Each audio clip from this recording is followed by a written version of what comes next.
Be prepared. The heavens are stirring with a quiet but unsettling choreography. The moon and Venus are drawing closer, their luminous energies weaving a tapestry of silver and gold across the night sky. The world calls it divine, romantic, a cosmic masterpiece of love. Yet beneath that beauty lies something far more complex, a mirror crafted not for admiration, but for revelation. This rare alignment is not here to grant wishes, it's here to expose truth.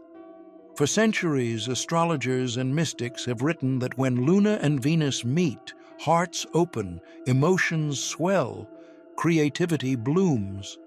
But what they seldom mention is that light, when too intense, also blinds. Lux veritatis, the light of truth, is not always gentle. It exposes the masks we wear, even the sacred ones we've painted over our egos. The moon reflects, Venus seduces, and together they create an exquisite deception, the illusion that beauty equals truth. In this cycle, their union is electric, radiant, but dangerous. It doesn't arrive as thunder, it comes as perfume. The scent of enlightenment fills the air, intoxicating those who crave to be seen as evolved. Spiritual narcissism germinates quietly under this glow. It doesn't shout, it smiles. It speaks in sacred tones, drops scripture between breaths, and convinces the soul it has transcended when in truth, it's only changed costume. The conjunction has already begun whispering to the world. You can feel it in conversations that sound profound, yet leave no warmth. You can sense it in social spaces where serenity feels rehearsed. This is the energy of performance disguised as presence.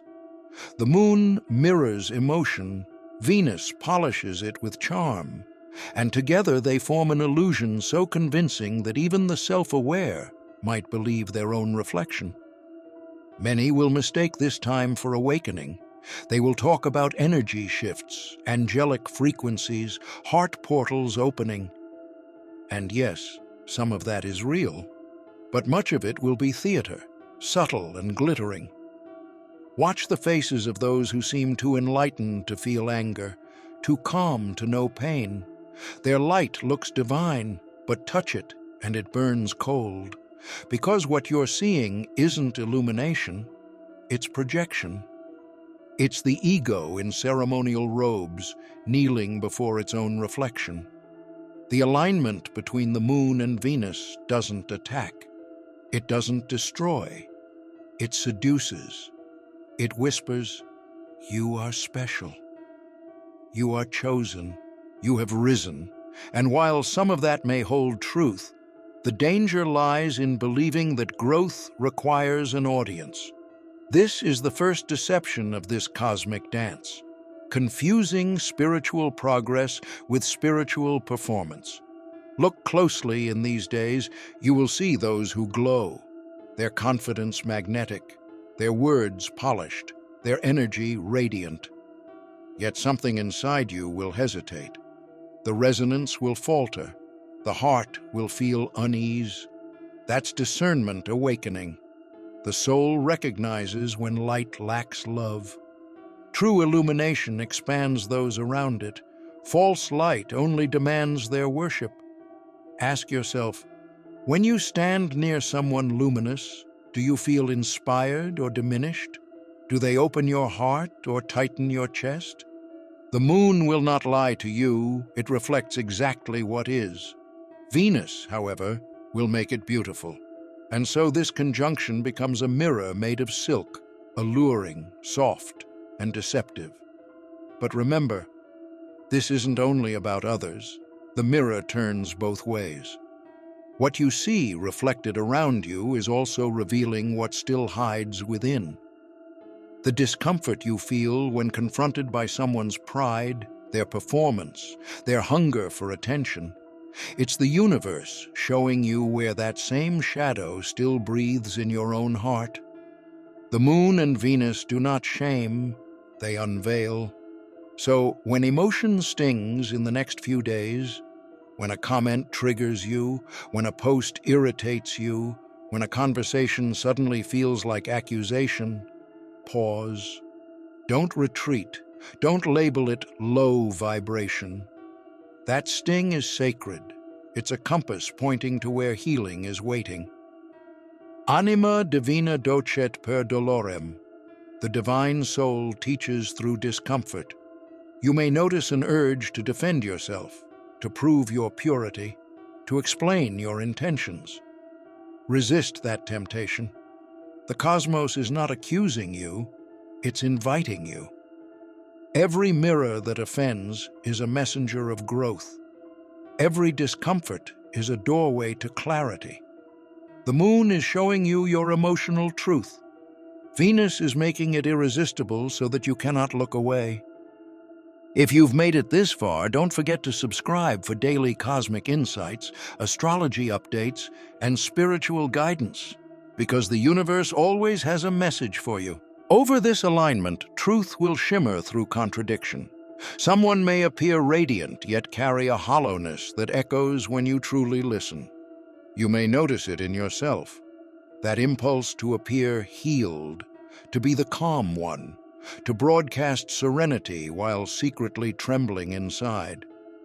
This is the virus of spiritual narcissism, the addiction to image rather than intimacy. The real danger now is not darkness, it's the imitation of light, the kind that sparkles but doesn't sustain, the kind that speaks about love while withholding it, the kind that smiles during chaos because it's terrified of being seen breaking. This conjunction makes such illusions visible, not to humiliate, but to liberate. The moon mirrors truth without judgment. Venus bathes it in tenderness. Together, they create a paradox, a soft apocalypse of masks. And under their gaze, every false light begins to flicker. If you are spiritually attuned, you've already felt it, a sense of tension beneath calm, a quiet unease behind beauty. That's not fear, that's awareness awakening. You're beginning to sense the gap between authenticity and artifice, between love that connects and light that competes. Be still in that awareness. You are being taught how to see again, not with your eyes, but with your energy. As the moon edges closer to Venus, the mirror grows brighter, so bright that many will confuse reflection for revelation. This is the hour when charisma masquerades as clarity, when words shimmer with divine polish but carry no pulse. The conjunction amplifies beauty until it becomes a veil. Pulchritudo occultat veritatem. Beauty can hide truth. During these nights, you'll encounter people who sound like prophets. They will speak in riddles of love and oneness, their cadence hypnotic, their phrases rehearsed to perfection. They quote sages, reference galaxies, weave sentences made of starlight. Yet if you listen not to the words, but to the space between them, you'll sense absence, like a melody played on strings that never vibrate. This is the essence of performance, echo without embodiment. Language itself becomes enchanted under this sky. Venus laces it with allure, the moon charges it with emotion. Even emptiness can sound holy when sung with confidence. The danger is subtle. We begin to believe that sounding awakened is the same as being awake. The alignment feeds that illusion because it rewards polish more than presence.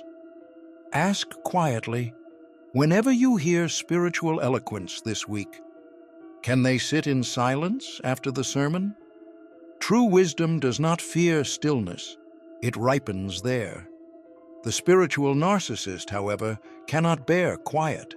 It starves them of applause.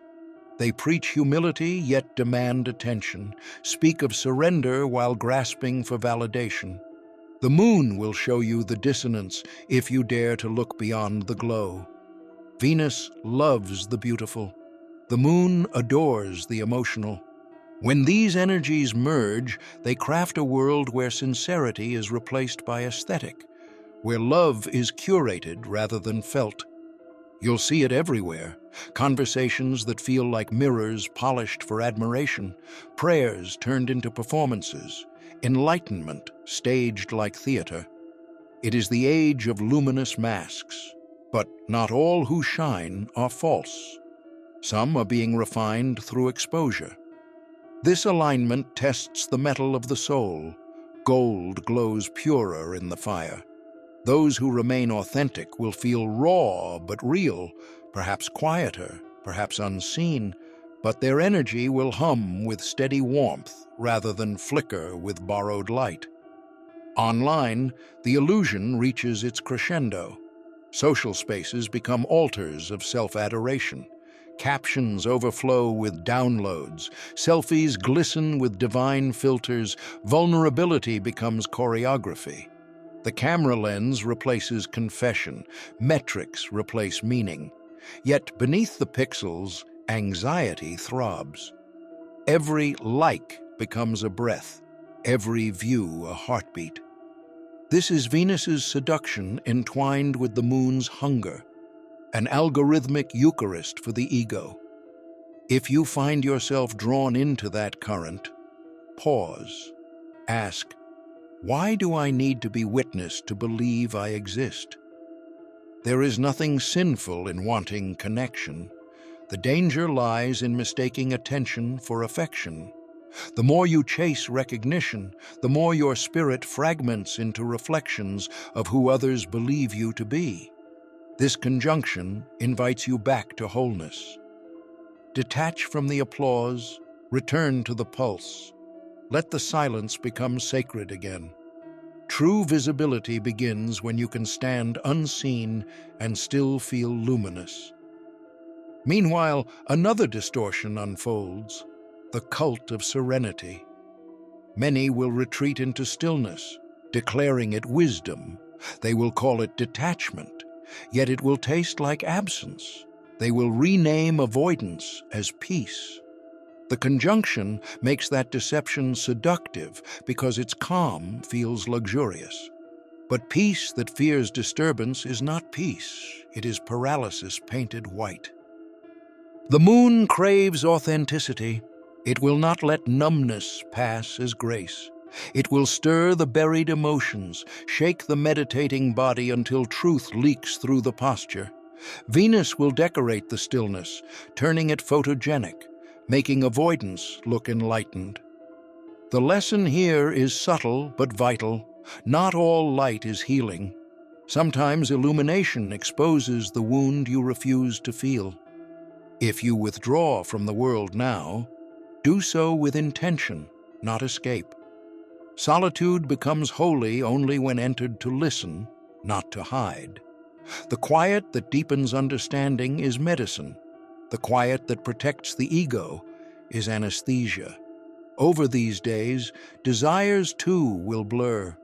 You may long for connection, yet disguise it as spiritual destiny. You may crave affection and call it alignment. The moon heightens emotion. Venus intensifies longing. Together, they can make insecurity sound like intuition. That is how spiritual narcissism feeds, by sanctifying need. You'll hear people say, "I'm ascending beyond relationships," when truthfully they fear intimacy. Others will claim, "My light intimidates," when they simply struggle with rejection. Under this sky, ego wears the robes of enlightenment. The only antidote is ruthless honesty with yourself. Ask, is this love or fear in costume? If the answer stings, breathe. It means the medicine is working. The moon and Venus are not punishing you. They are cleansing your perception. They ask that you strip every craving of its story until only sincerity remains. When desire no longer demands applause, it transforms into devotion. You will notice another pattern emerging, the obsession with evolution. People racing to level up, to announce new awakenings as if the soul were an app needing constant updates. The conjunction magnifies this addiction because Venus glamorizes progress and the moon magnifies emotion. Growth becomes competition, healing becomes branding, ascension becomes a ladder built from anxiety. But the cosmos whispers, rest is also holy. Even the stars pause, even the moon wanes. Integration is the hidden half of evolution. The flower blooms not by constant striving, but by surrendering to cycles, expansion, stillness, renewal. So, if you feel stagnant during this transit, you are not regressing, you are rooting. This is where many fall, confusing visibility with vitality, progress with proof. True transformation often hides beneath ordinary days. It hums in the chores, breathes in the pauses, reforms you quietly while no one claps. That's the alchemy the conjunction offers, transcendence through ordinariness. Soon, the facade of humility will also crack. Those who perform selflessness will feel exposed. They will speak of serving humanity yet secretly count followers. They will preach detachment while hungering for praise. The moon, impartial and merciless, will reflect their truth like water revealing a hidden face. And in that reflection lies grace. Exposure is not condemnation, it's correction. The alignment is not here to shame, but to realign vibration with integrity. Venus softens the revelation so the lesson enters gently. When false modesty dissolves, genuine humility finally breathes. Remember, humility isn't thinking less of yourself. It's thinking of yourself less. The cosmos rewards authenticity, not image. When the applause fades and you remain at peace, that's when you know you've passed the test.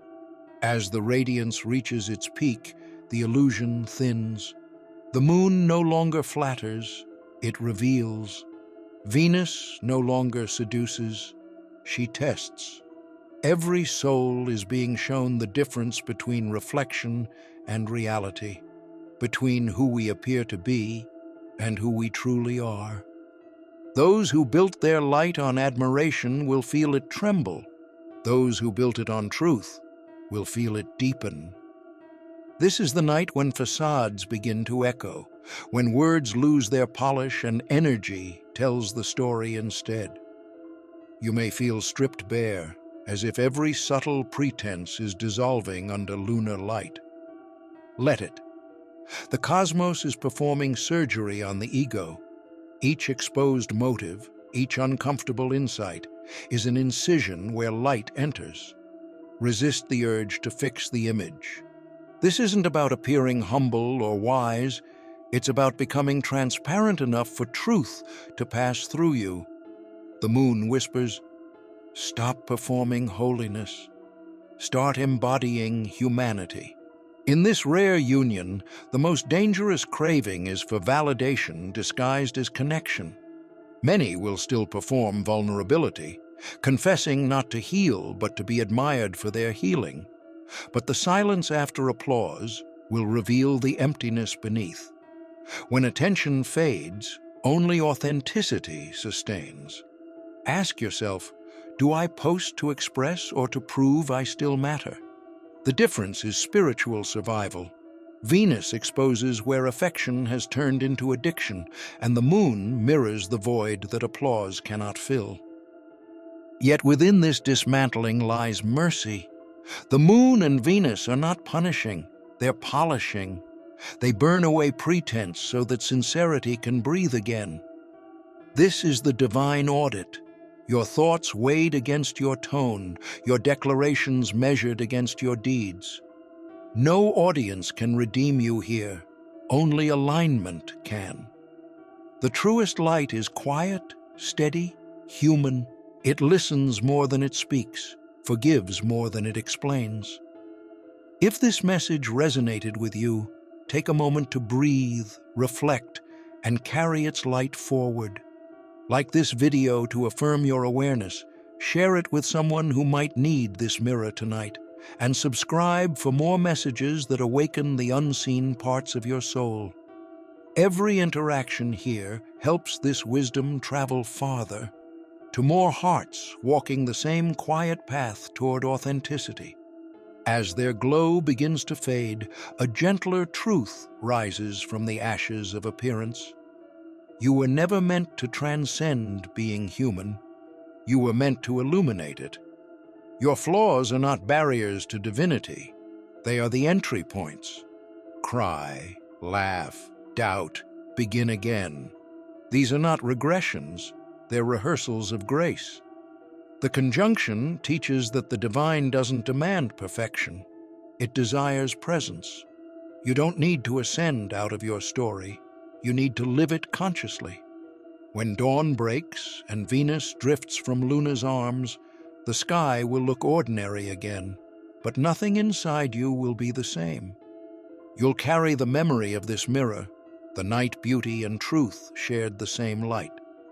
Let the lesson remain. When the world dazzles you with glittering wisdom, feel instead of looking. When your own reflection tempts you with pride, bow instead of posing. Because in the end, the universe doesn't crown performers, it embraces the honest. And that, child of starlight, is where real illumination begins.